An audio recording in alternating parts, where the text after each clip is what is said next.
Good afternoon. This is Michael Harding. And this is Christina Harding. And we're here for Season 3 of Woo! On the Arts. Season 3 already. Absolutely. We had a really great season, about a month and a half ago is when we wrapped that one up. Took a break for Christmas, and holidays. And we had some great people on. It was such a wonderful opportunity to get to know a lot of folks here in town. And that is our goal here at On the Arts, is to basically uncover all those little secrets, these artistic secrets that we have here in Southern Utah, and make sure they are not secrets, making sure that people know not only do we have great opportunities to observe and be audience members for art and observe visual art and things of that sort, but also that there are a lot of opportunities to participate in art and also to get to know people who have like interests and have some things really to express in the arts. Yes. And I'm happy to say that we have an exciting lineup that's getting ready to come this season 3. We've got a mixture of actors and musicians and theater people, artists painters, and painters and sculptors. And we even have a curator that we're trying to get online. Yeah, we're trying. If she'd answered my email, then we would get around here. But yeah, we're not. I'm happy to say I think our listenership has gotten into double digits. So we're hopefully, so proud. Yeah. We can actually have people start putting pressure on folks to be on the show. And they're either watching Dr. Phil or they're listening to us. Right. So they have to choose. Well, and just to remind everybody what usually happens here is from 4 to 4:50 every Tuesday and Thursday. Christina and I, we talk to local artists, people who are absolutely. And a lot of times our guests, they'll say, "What are we going to talk about? What should I prepare?" And you know, so much to talk about.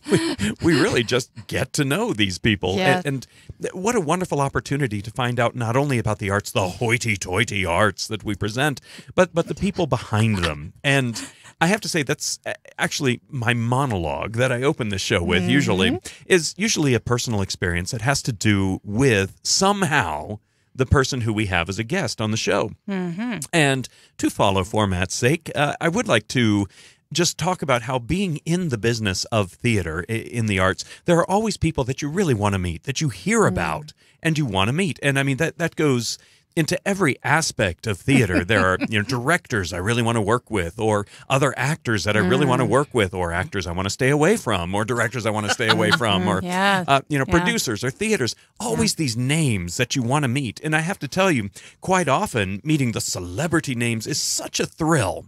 But I mentioned even on this show, you get to know the people. I've had good experiences and bad experiences meeting some of my idols out there, I'll tell you, and some eye-opening experiences and such. But I have to say, we have some wonderful people who come here in the studio whose names I've heard now. I've been in Southern Utah for almost 11 years. I'm not from Southern Utah. I'm a coastal individual. I do miss the large bodies of water, I have to admit. But there are a lot of people here who I've heard about for 10 or 11 years that I have been dying to meet. And I guess the way you get to meet your idols or these people that you hear about that you really want to get to know better, the way to do it is to get a radio show. And then to invite them on. And I do have to give a special shout out, a special thanks to Sean Denovan, who does own this station. Thank you, Sean. And just to remind our listeners of the arduous process that we went through to get this show, basically, I was talking to Christina, and we thought, it'd be kind of fun to have a show. So I went to Sean, and I said, hey, can I have a radio show? And, the application process was complete. He said, sure. And he said, what do you want to do? You can make it sound more entertaining than that. I just wish I could. so easy. It was incredibly easy. And now everybody's going to want their show. Everybody. But I will, again, I'll reiterate, that's how you get to meet people. You do a radio show. Yes. Now, one of those names that I have heard for over a decade now, and I've even worked with family members of this guest. She's very nervous. I believe it was her niece, Mindy Anderson at the time, and now she's Mindy Olaf, who lives up north. But I'd heard about this actress who came to town, and being an actor myself, I was really interested in getting to know her. A friend. And that actress is here with us today in the studio. Yay. That is Heidi Anderson. Welcome to the show. Welcome, Thank you very much. Yay. Well, Heidi, just a little background about you. We had the opportunity to chat before the show started broadcasting, actually. And one of the things I like to know, and I hope the listeners will like to know as well, is who the heck are you and where did you come from? Who is Heidi Wow. Anderson? I have a prepared story. Like the beginning of Singing in the Rain, where he gives the story, the background story. yes. I guess I could come up with something like that, a little more Beautiful. exciting We'll than my real put life. background music behind you too while you speak. Exactly. Right, Yes. and this is where we need the exposition dwarf from Lord of the Rings. Yeah, right. And back in the days. Maybe that's Back Sean. in the day. I don't know. I was born in Southern California and raised mainly up in Salt Lake area, Sandy, Utah area. I'm the youngest of 6 kids, and most of my older siblings actually all came down to Dixie. We were talking a little bit about that years ago, and so I grew up coming down here when there was like Nothing. Bluff Street was probably still a dirt road. Yeah. And but I came to see productions, that my brothers and sisters were in down here at Dixie. I was a lot younger than them, and so it was great. So I've always loved St. George, and a few years back had the opportunity to come back down here. Once I got cast at Tuacahn, and then ended up staying here. So and just really enjoyed it. Raised my kids here, and I've been lucky to do about 7 seasons out at Tuacahn, which has been really fun. Great place. Yeah, Kind of like those places that wherever you're from. And you live, you kind of have that one theater that's kind of like your home theater, and Tuacahn's kind of like that for me. It's been a lot of fun. Yeah. Well, you mentioned that you have siblings. You're the youngest of 6. Yes. I believe you mentioned. Yeah. Are they all into the arts? All into theater? All but one. And there's always that there's one. always that one. the black sheep. I know, right? Usually that black sheep is the The one engineer. who's in the arts. Yeah.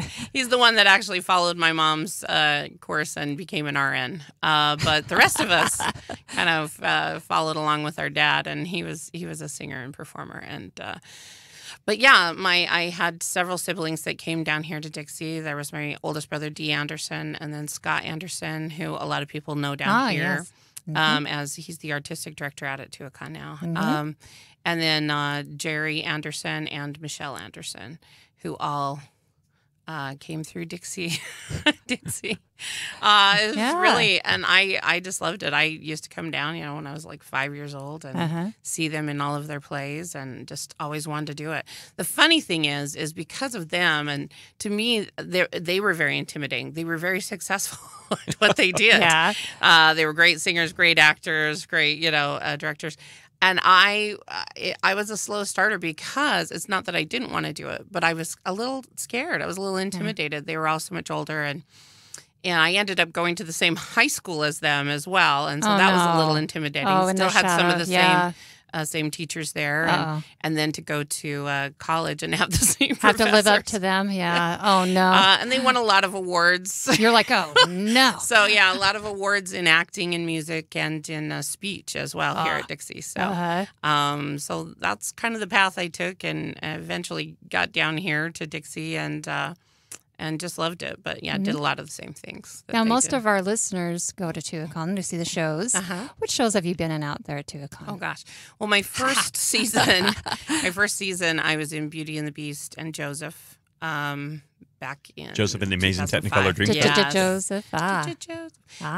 And then what did I do after that? I think it wasn't until Les Miserables, and The Sound of Music. And we also did Big River that year, which was a lot of fun. I loved that show too. Yeah. Big River, and oh my gosh, I can't believe you're going to make me do this.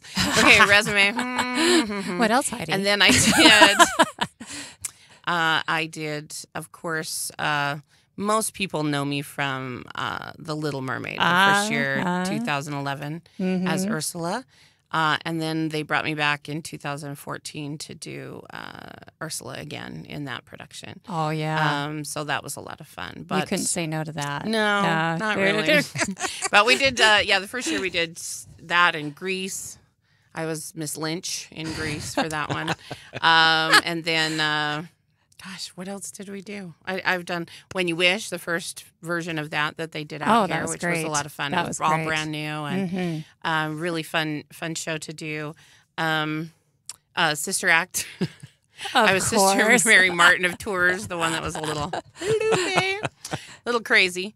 And I actually got to do Hunchback of Notre Dame, which I just wanted to be a rock. I think I texted my brother and said, if there's any way that I could just be a rock and sing this music, I knew I probably wasn't going to be cast in the show. There was no role for me, but I just want to be a rock and listen to the music. I had heard the soundtrack come out of the La Jolla production, and I was just like, just let me sing this music. And then I got a phone call and said, well, actually, there's a choir in this show, and we need someone to kind of head the choir and do that. Fun. And I had been recommended by the musical director who I'd worked with before, and I was just like, yes. Yeah. Yeah. So so that was a fantastic experience. It was crazy because we had that on-stage choir. The whole time. That was just on stage through the whole show. And that background music, if you haven't seen that production, is just unbelievable. Intense. And it really sets the tone of that whole show. And very powerful show. I just loved it. So, it was really kind of fun. With that one, I actually got to swing out sometimes and put somebody else on and watch the show. And I would just cry every single night. Whether I was in it or whether I was off stage, but beautiful production. Yeah. Now you directed that. You were the music director for that show for Hunchback. No. Just the choral. I was just the head of the choir. Okay. I kind of organized the choir and put them all together. That's a lot of work. We actually had to audition people to come in and be the different parts in the choir and stuff, pull that choir together. And then you were able to be on stage with the choir and perform. Wow. Yeah, so it was really a lot of fun and just beautiful music. I hadn't sung like that in a long time. I'd kind of lowered my voice a little and done a lot of character roles. And done more, kind of bigger belting things. But did Beauty and the Beast again a couple of years ago, along with When You Wish and Sister Act. And so, I know I've left some things out, but just a few seasons. Just a few seasons. Probably about 15, 16 shows or something like that out of it. It's a great place, great space. Yeah. Well, I think what a wonderful opportunity we have here in Southern Utah having TUACON for professional acters particularly. Oh, yeah. And I'm assuming that you had a career outside of TUACON. Some. Yes, a little bit. I first got my equity card. For anyone who doesn't know what that is, joining the Actors Equity or Actors Union, Professional Theater Union, in New York City. I had gone to New York, really wanted to, but I had done summer theater here before. Up in Springdale, I did a season, and we had done what was called Pioneer Players at that time here at the college. Back in the days with Dr. Anderson and Brent Hansen. And I remember we had done some fun shows in the Black Box Theater, which was really a lot of fun. I think one year we did See How They Run. We did The Dining Room, which was, I love that play. That was a lot of fun. And then we did A Funny Thing Happened on the Way to the Forum. That's a blast. And what was great is we'd actually cast for Little Shop of Horrors. And they couldn't get the plant. So we ended up switching. And natural progression there, Little Shop. And I know, right? Yeah. And then I actually became, usually the part of Lycus is played by a man. I played Lycus, so I was Madam Lycus, basically, for that production, which was a lot of fun. I love that show. And I remember the president of the college at that time. He loved it so much, he kept bringing people to the show. And so we'd keep having to add chairs, you know what I mean? How fun. In that, down onto the floor, too, because it would just sell out all the time. What and year it was was a lot that? of fun. Was that I think 92? that was, oh gosh, you're going to age me here. That one, no. I'm aging myself. Is it? I don't think it was. I think it was 89, maybe. 89? Maybe so 89. Just before Gershon. Yeah. Okay. And then I'd done Springdale, some theater up there. We did The Foreigner and The Murder Room up there. I loved both of those shows. Yeah. And that was at Crazy Theater. That's the crazy theater that you do. And you literally live on hot dogs for the whole summer. We called them danger dogs at the gas station as we drive up to Springdale. It's all we could afford. They were like 36 cents a piece. Yeah. Like Del Taco. And they house you, but you didn't make anything. It was just, I think we made $150 for the whole summer. Yeah. And but it was so much fun, and we'd go up there, and it was literally it's now like a pasta place, I think it is. And it's It's built from it's an old church, and they back in this back room behind this little shop and behind the restaurant, they had this little space that we created and made into the theater. You got to be careful of that back alley theater there. I know, right? It's crazy, but it was so much fun. But we used to literally get ready, get into our costumes in a downstairs basement with one little lamp on and a mirror, barely see in the dark, with storage stuff all around you.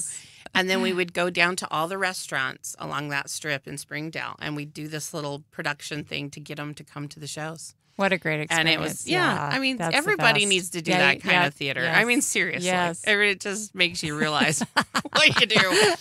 And but it's just so much fun. Yeah. So I did a lot of those things before I went off to New York. And then we talked a little bit about my first experience in New York and getting a show on that. And that's when I went on tour with a company called TheaterWorks USA, which was a lot of fun. And we did their brand new production that had never been out on tour, which was The Phantom of the Opera by Rob Barron and David Spencer, which was just, it was fun. It was just a blast. So that was a great thing. Was that a musical version or was that? Yeah. And you mentioned that it was TYA, which of course is Theater for Young Audiences. Yes. What was it like touring around and basically performing for kids? Well, this was like one of those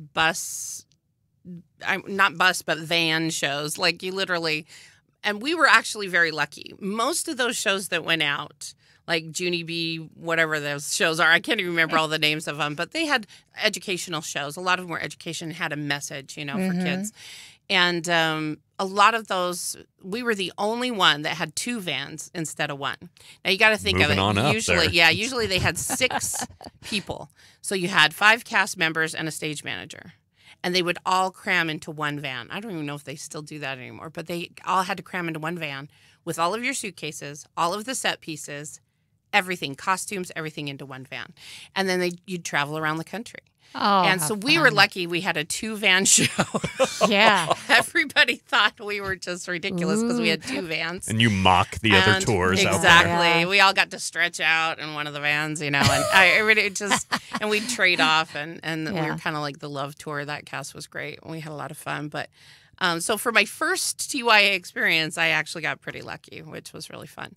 But I did have to join Actors Equity when I got cast in that show. So that was my first experience with Equity, and then I'd from there be able to audition for Equity shows once I got back to the city. So so we did that, and we actually got to perform off Broadway with that show, and so that was fun. And did Town Hall and some of these theaters that you've heard about, through the years, and you go, wow, this is amazing. You're there, and especially all over the country, it was really fun to go into a lot of these different theaters, and then sometimes you'd be in a school. So with the children's theater, you just never knew where you were going to be. And the space was always different. So every time you'd go in, you would have to all of a sudden think, how are we going to do this show in this space and make it work? That's great. And it was really tricky sometimes. But wow, what an experience. It was really pretty amazing. And a lot of the people that I was in that show with went on to Broadway or had been in Broadway before, crazy enough, or done Broadway tours. Yeah. But one of them who played our Christine, she actually went on to play Christine on Broadway in the Andrew Lloyd Webber production. Wow. Marnie Robb, So, it was really, one of them I work with, he's a great published playwright now out there, David Johnston. And it's so funny how you think about this little group that we all started with, and kind of where they went with their careers afterwards. So it's kind of fun when we get together. How long of a tour was it? It was first it was like a 3-month tour and then a 6-month. They split it up. So we do like a fall tour, fall into December tour. And then if you wanted to re-sign, then you did the 6-month tour. And I did a few of those for them. But yeah, it was an interesting experience. Yeah. Those are the best, aren't they? Stayed That at some turn you interesting into places. Stories, They book you the into. stories you could tell from all of those. Just incredible. And the secrets. It's fun to talk to those people who are still, that we're still friends from that group. And 2 of them now, they are actually, one is the technical director up at Ogunquit Theater in New York, and one she's the company manager. And just amazing people, and it's fun to get together when I get out to New York and Yeah. just talk about the old days. The old That days, kind of stuff. back when. Back when we used to do those type of shows, yeah. I had one, he talked about, he was in a production of Dracula once, and they literally had a paper bat, that, in their paper production. bat. I mean, that's Yeah. the kind of stuff that you just sit and laugh until you, fall over Yeah. because you realize we've all been in shows like that where the production quality of Yeah. the show is Yeah. a little down, but it just makes for the best stories. It really does, right?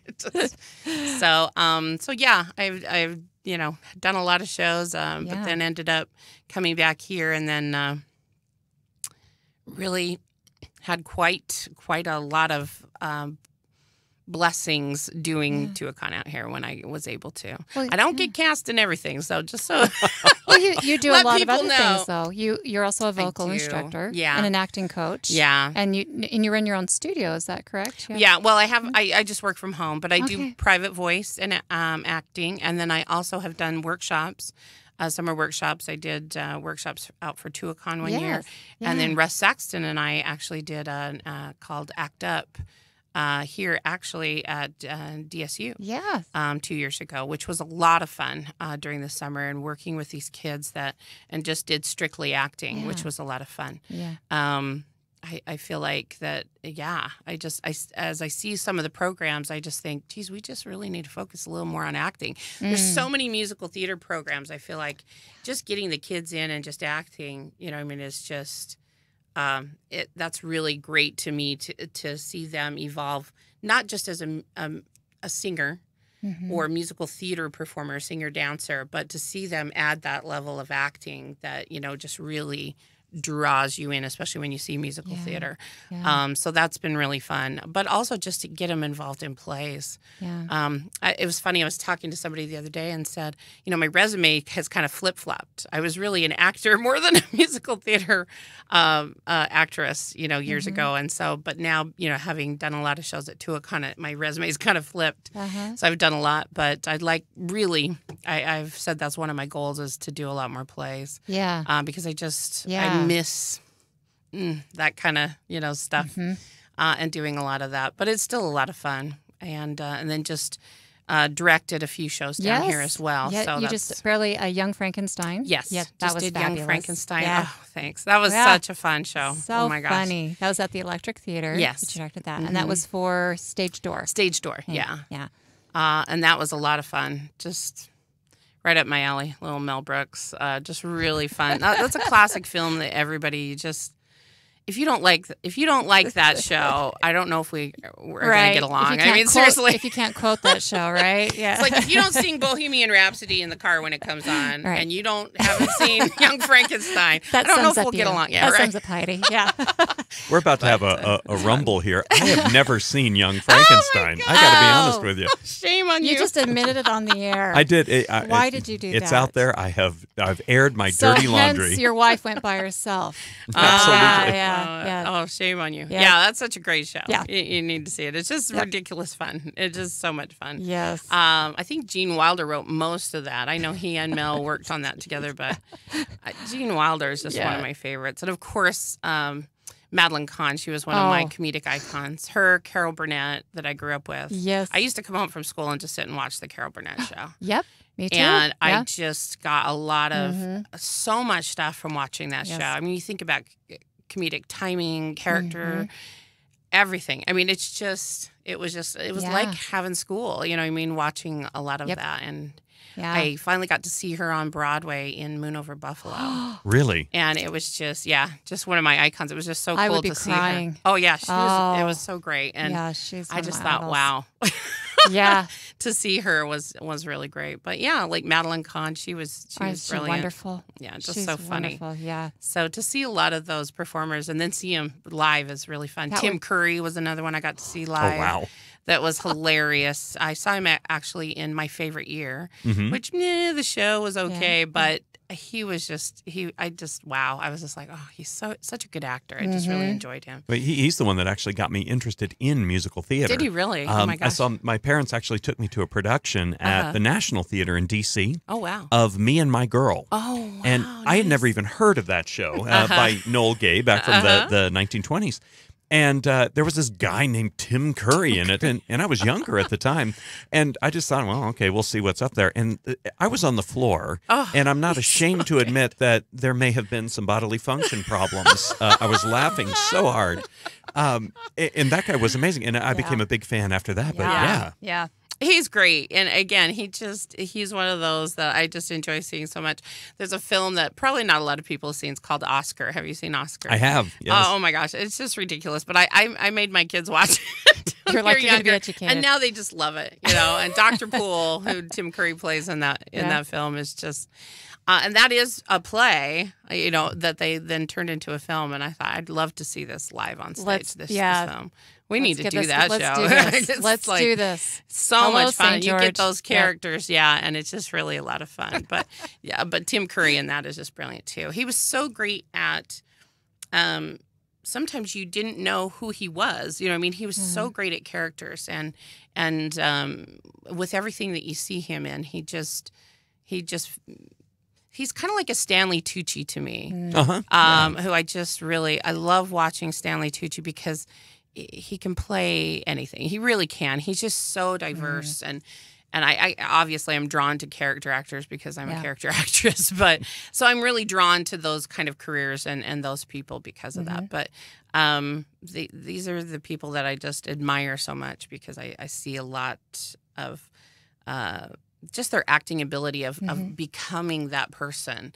You know, there's a lot of actors obviously that are really good at that, but you know, every once in a while you find those ones that you just go, wow, they are just, you look at their body of work and it's just so different and so diverse. And I love that. I love that. That's hopefully how the kind of actress I want to be. It's just to be able to be, you know, do a lot of different things. Well, you've done so much here at Tuacahn particularly, but are, you know, delving into directing and things. I have to ask you, would you ever consider going back to New York or trying a different path? Yeah, my agent would like that. I've been raising kids, so my last one graduated last year, and she just turned 19, and I took them out to New York in the winter, so they're not really too thrilled about New York. And of course, they mainly grew up here, so they kind of like it here.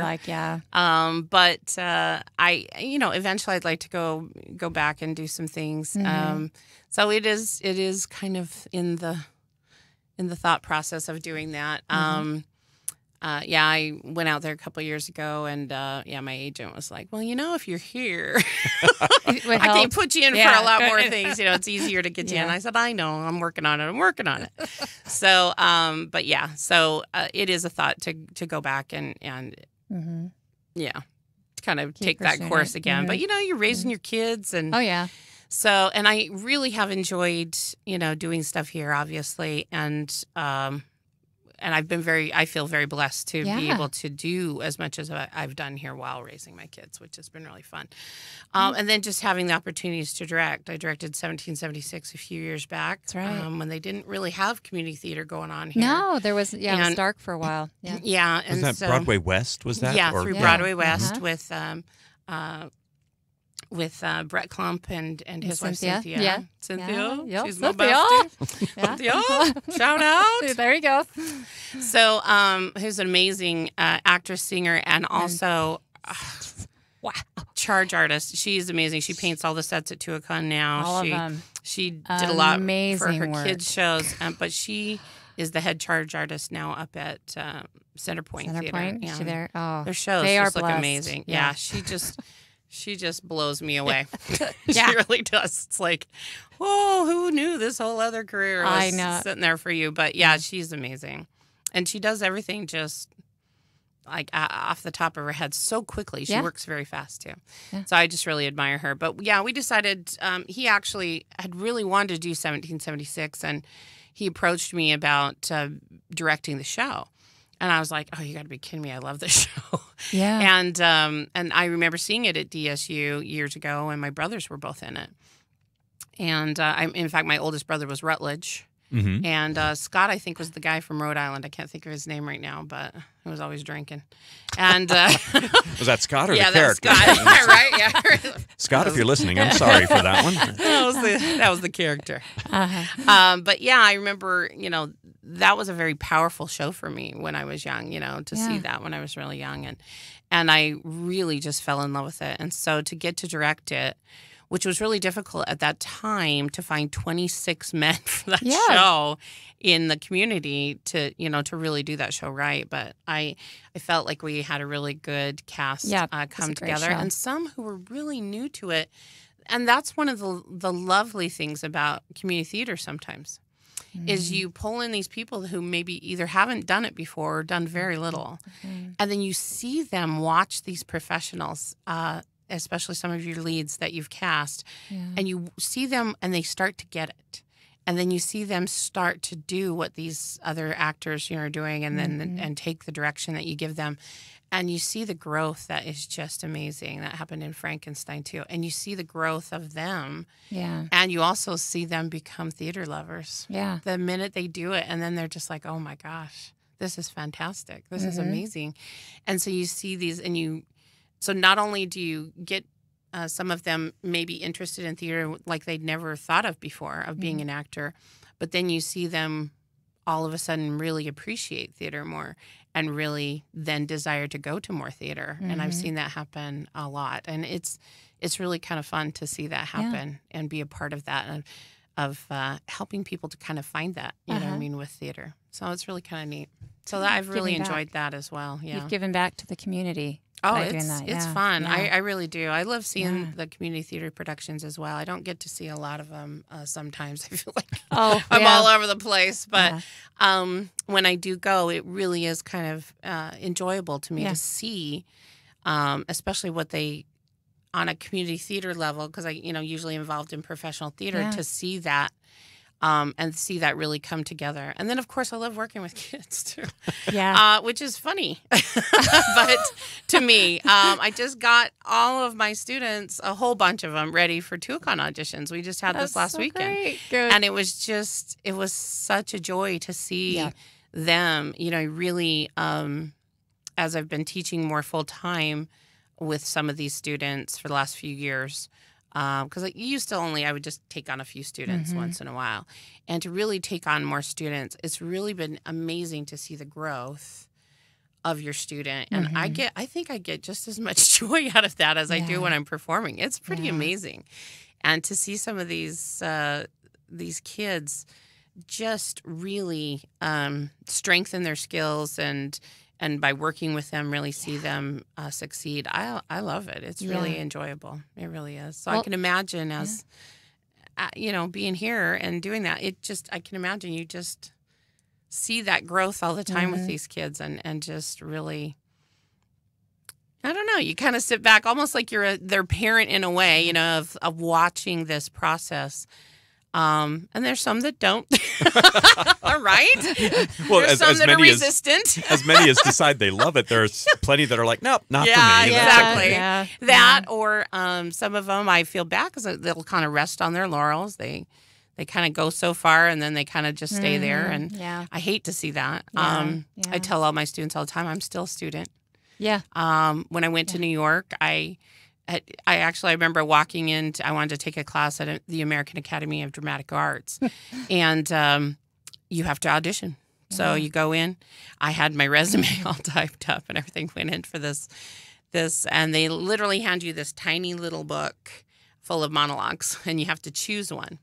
And I don't know if they still do it this way. This was back when I went there. And you have like 5 minutes literally to choose a monologue.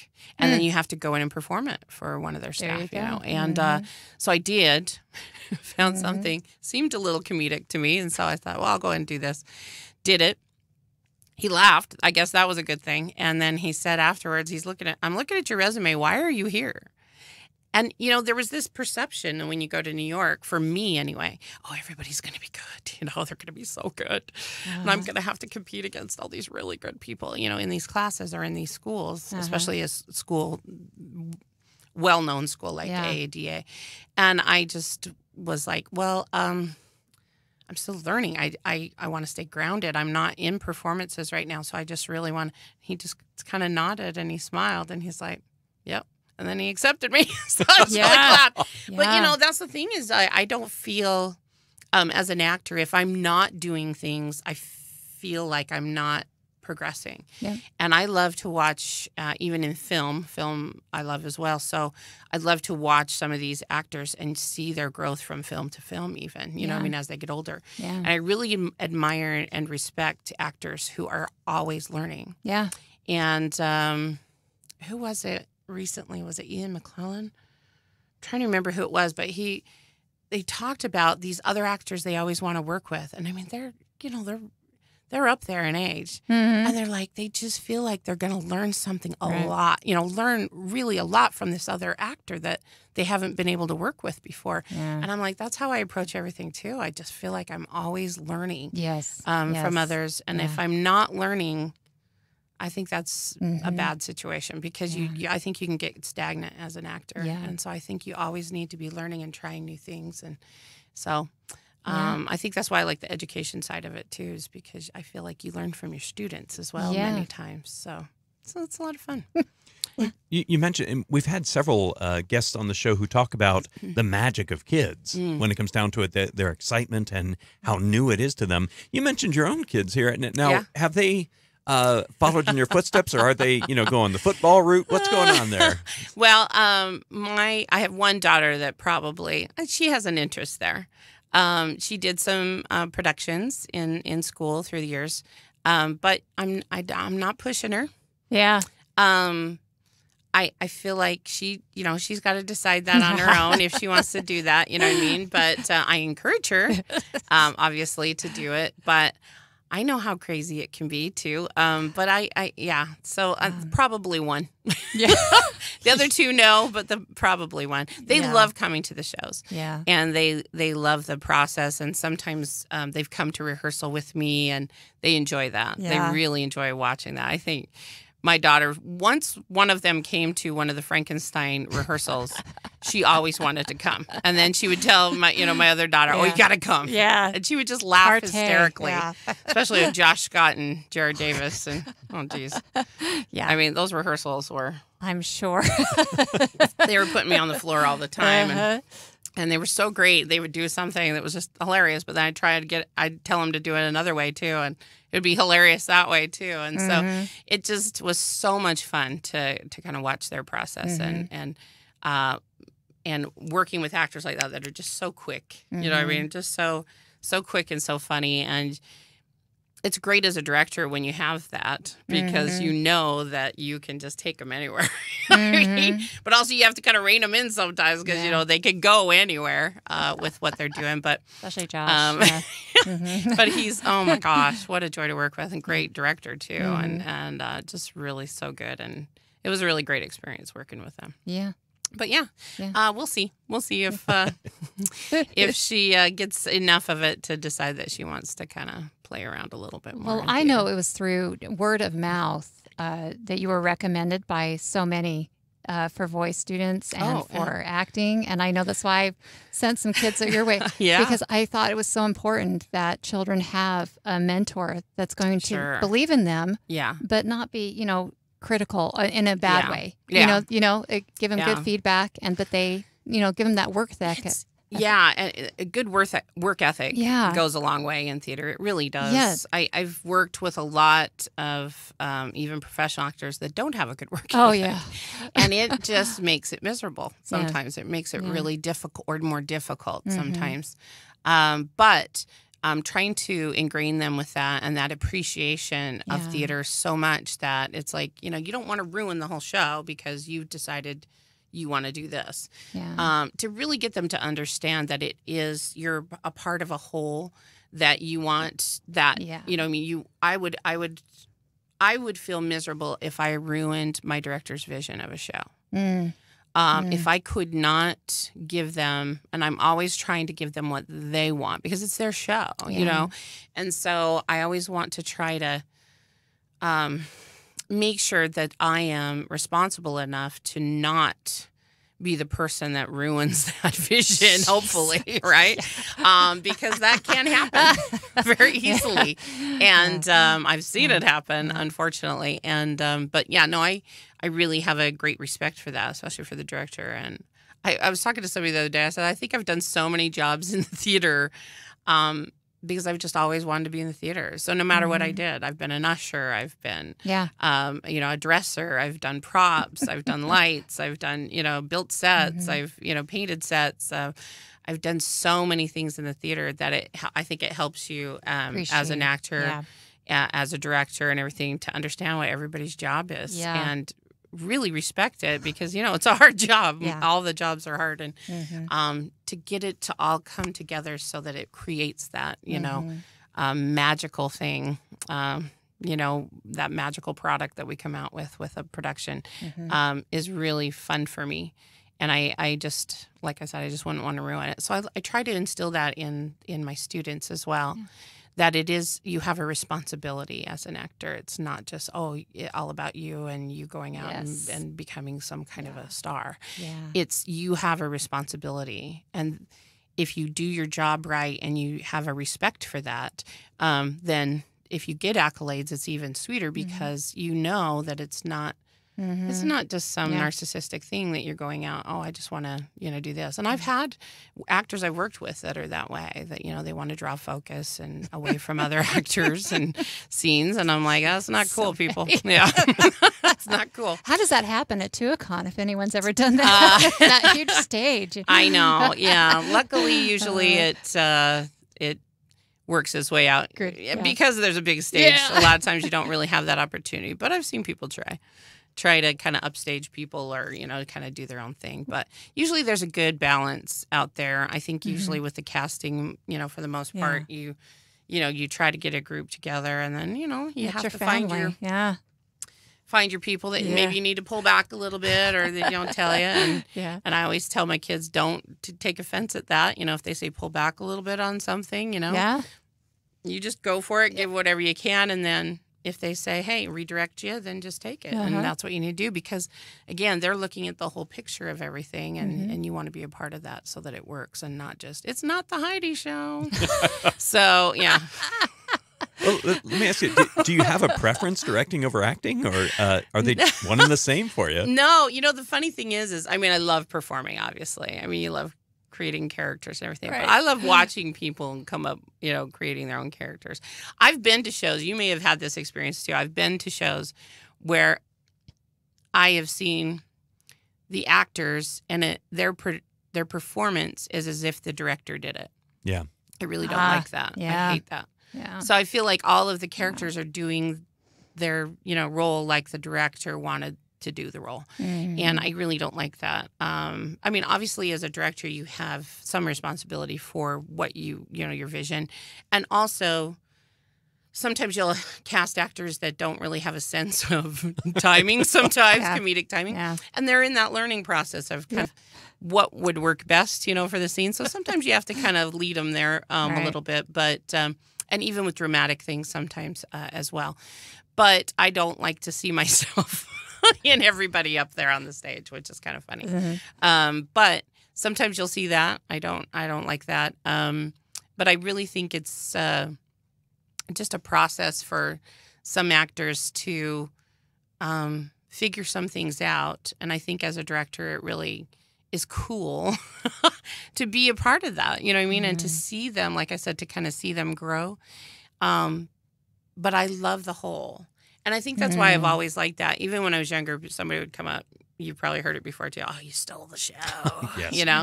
I just used to kind of cringe over that. I would say, oh, thanks, but what'd you think of the show? You know what I mean? Yeah. Because for me, I just always wanted the whole show to work. Like I said, I just didn't feel like, oh, it's the Heidi show. I want the whole show to work because I want that.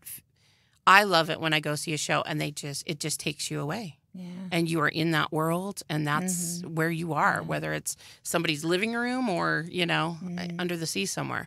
So for me, that's really important. And so to say, okay, well, I love performing, I love direct, I love it all because, again, it's just, if I can be a part of something like that, or if I can be the person that helps to create that, it's like the same for me.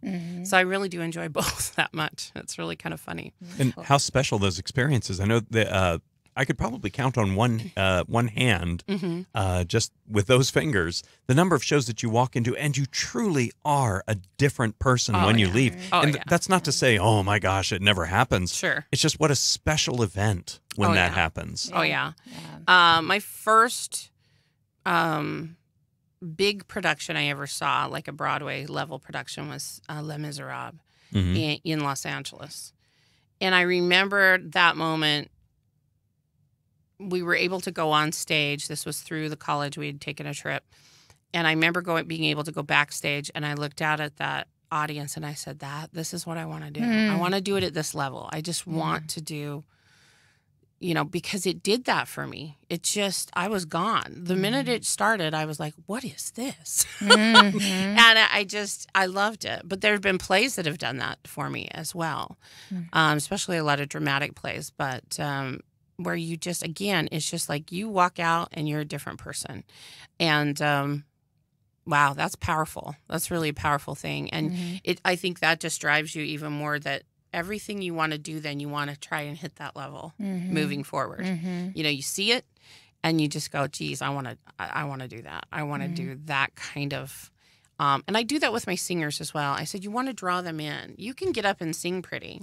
Right.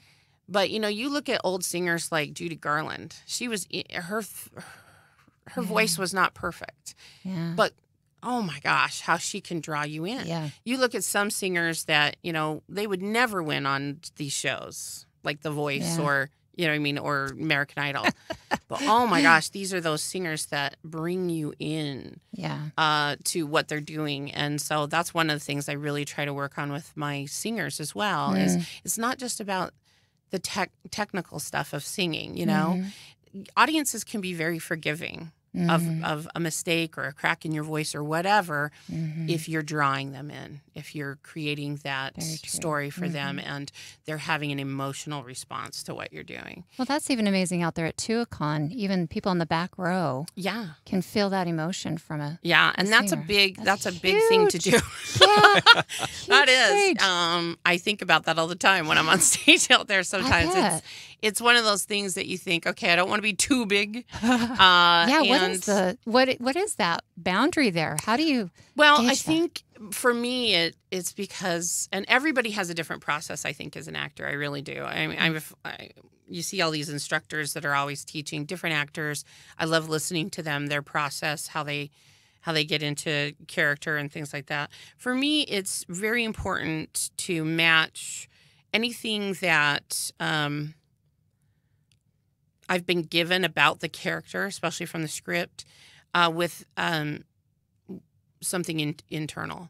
So it's got to connect to, I've got to connect to it or the material internally, because I feel like every response and how I react to things as an actor or as that character, there's a reason why I'm reacting that way. And so my homework, because a lot of it's not written in the script, my homework is to find that.